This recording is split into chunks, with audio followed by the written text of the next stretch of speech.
just thought I'd put together a quick video on how to clean the Fellow Ode Gen 2. I've had this grinder here for about a year now, and I haven't actually cleaned it up until today. In the process of trying to look online and trying to find a guide on how to clean the grinder, I came across some of the videos that Fellow had put out themselves. They hadn't actually put out a video for cleaning the Ode Gen 2. They'd only put out a video 3-4 years ago now on how to clean the first generation, and needless to say, the video wasn't very helpful. There wasn't any narration, there wasn't really any close-ups, and there's a lot of comments on there from people saying that they found the video confusing, they'd taken the wrong screws out, and just generally not that helpful. I don't really make YouTube videos very often, but I thought, you know what, why not just go through the cleaning process again, and I'll record myself doing it and show you guys how to clean the grinder. It really isn't that difficult, probably takes about 15 minutes as long as you follow the steps as they are in the video, and don't lose any screws or anything. But yeah, it's really not that difficult, so I'll show you how to do it now.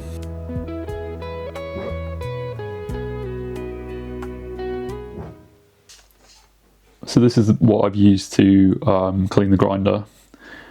You need a Phillips screwdriver to open the front plate of the grinder. I've got a toothbrush, old toothbrush, an old bamboo wooden toothbrush. You don't need both of these, just one would be handy, or you might have a bespoke kind of coffee cleaning brush as well. I'm not going to use this one today, but this is a really affordable and good little tool you can use for cleaning coffee equipment, and it's just basically a pastry brush that you can get from kind of any supermarket. They literally cost like £1 or $1, and they're really good, nice soft bristles for cleaning around the burrs. And then I've got a blower bellows thing here, which came with my other grinder. It's not essential, but kind of useful to have. And then the final thing is a toothpick or cocktail stick, which is really useful for getting coffee oils out from around the screws and in kind of hard to reach places on the burrs. But if you're going to kind of do a basic job, you kind of just need the Phillips screwdriver, which is I think it's a Phillips 2, and a brush, one type of brush, or an old toothbrush. So now I've adjusted the grind size dial all the way to the left. The first thing I'm going to do is to take the faceplate off. So you just basically, you're going to need 2 hands for this, but you just get some fingers either side and you just pull it towards you. And it's going to be a little bit awkward, but it should come off. Now I've loosened that, I'm just going to pull it off like that. Just put it down on the surface. And then you can now see below the faceplate there's 8 screws that you're going to have to look at, and you want to remove 4 of the screws to get access to the burrs and clean the grinder. And it's these 4 here, it's the 4 larger ones, 1, 2, 3 and 4, and they've actually got little arrows on them, which I don't think the camera's going to pick up because it's a bit too dark in my house. But yeah, you want to remove that one, that one, that one, and that one using the Phillips screwdriver.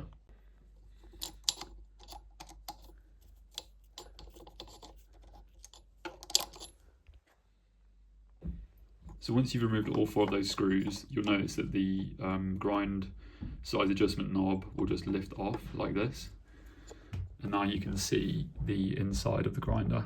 So I'm just going to put this on the work surface that I've got, and I'm going to keep the 4 screws there and make sure that I'm not fiddling around with the dial as well.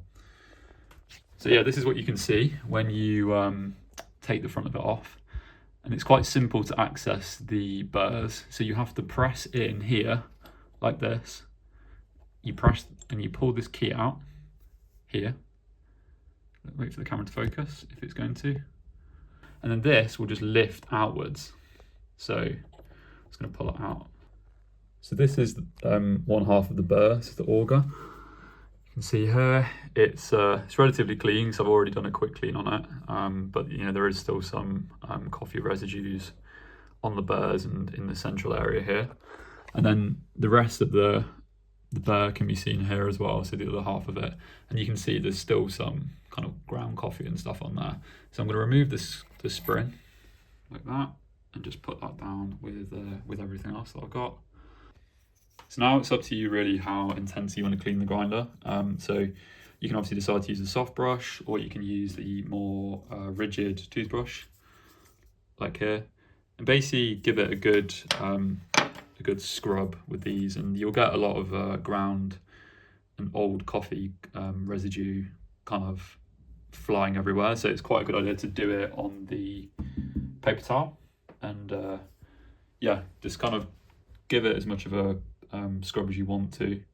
You can also use the bellows to kind of jet any old coffee grounds out. It is going to make a bit of a mess. And yeah, just make sure you kind of don't go too aggressively. You don't want to like damage the burr, but it'd be quite hard to do that with a soft brush or even a toothbrush. Just kind of get all in there. You can see there's like coffee grounds here, which is exactly what I recommend using the toothpick for. You can kind of like get in there and give it a good like scrub around like that, because it's kind of difficult to get the brush to get into delicate areas like that. And then you can kind of use this to, you know, scrub around. If you have a vacuum cleaner, like I've got a shop vac which I use for DIY projects, you can kind of grab that and then turn it on, put it in here. Make sure you're obviously taking the spring out, because you don't want to hoover the spring up. And yeah, give it a good vacuum out, and you should be able to get rid of all the grinds.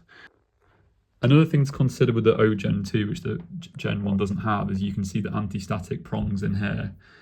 You'll want to clean those. So I'm going to use one of my toothbrushes and give it a good scrub down. I'm not going to do it for the purposes of the video, but you'll want to get rid of all the grinds in here and make sure that you can't see any obvious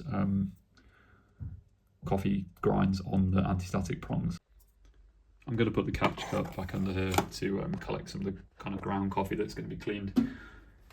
Get the brush, give it a good clean up. Take the lid off.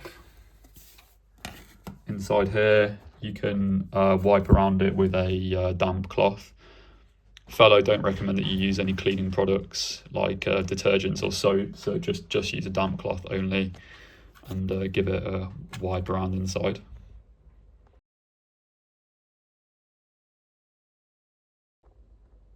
So once you're happy with how clean the burrs are and you've got rid of all the ground coffee and the oils, etc., it's now time to put the grinder back together. And yeah, it really isn't that complicated. You just need to follow the right order of steps. So firstly, we're going to grab the spring and we're going to make sure we put that back onto the central column here, like so. And now it's time to get this half of the burrs and put them back onto the grinder. So we're going to pop them on like that. Be careful not to drop them on the floor or anything.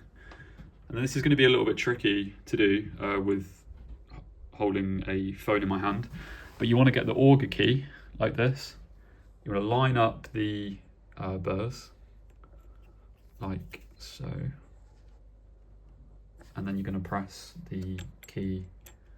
You're going to press the key inside like that. And it is going to pop back out slightly, but that's fine, because when we put the faceplate back on, it will push the it will push the key in and it will lock it into the burrs. So once this half of the burr is back in the grinder, you now need to reattach the grind dial adjustment and reattach those 4 screws that we took out earlier. Make sure when you put it in, you want to put it in so that the dial is facing down to the bottom left hand corner, the way we left it. And put it in like that, and there you go. And I'm not going to record myself doing this because it's going to be too difficult, but you just basically need to get the 4 screws and put them back into the holes that you removed them from.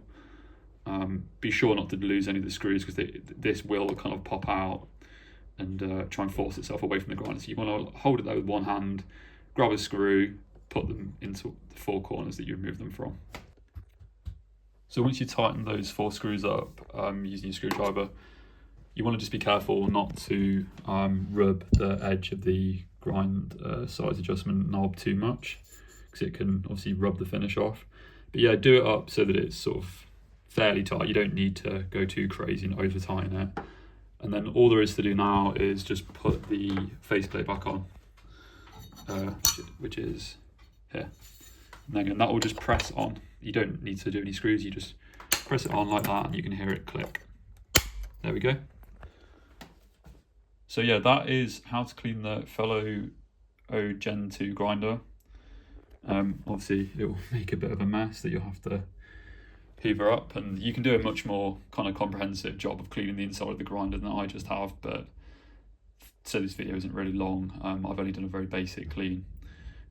You may need to recalibrate the grinder afterwards depending on the performance of the grinder, so it might be slightly more coarse or fine than you want. Fellow have got a video on how to recalibrate the grinder. Again, it's really easy, it only takes like 5 minutes. The video that they've got for recalibrating the grinder is actually quite accurate and quite easy to follow. So yeah, I'd recommend doing that if you're experiencing some issues with the grind being slightly off what you want it to. The only issue with recalibrating it is, and I'll just take the faceplate off again to show you, is that you have to undo 4 different screws this time. So you have to undo the smaller ones here, here, and then on the bottom and the other side as well. And they're a bit of an awkward size. I didn't actually have a screwdriver that would fit in the gap very well, so I had to use a model screwdriver set and kind of apply quite a lot of force to get them out. Obviously you risk rounding off the screws if you do that. So yeah, just be careful. I think they're M3s, but I didn't have an M3 screwdriver. But yeah, there you go.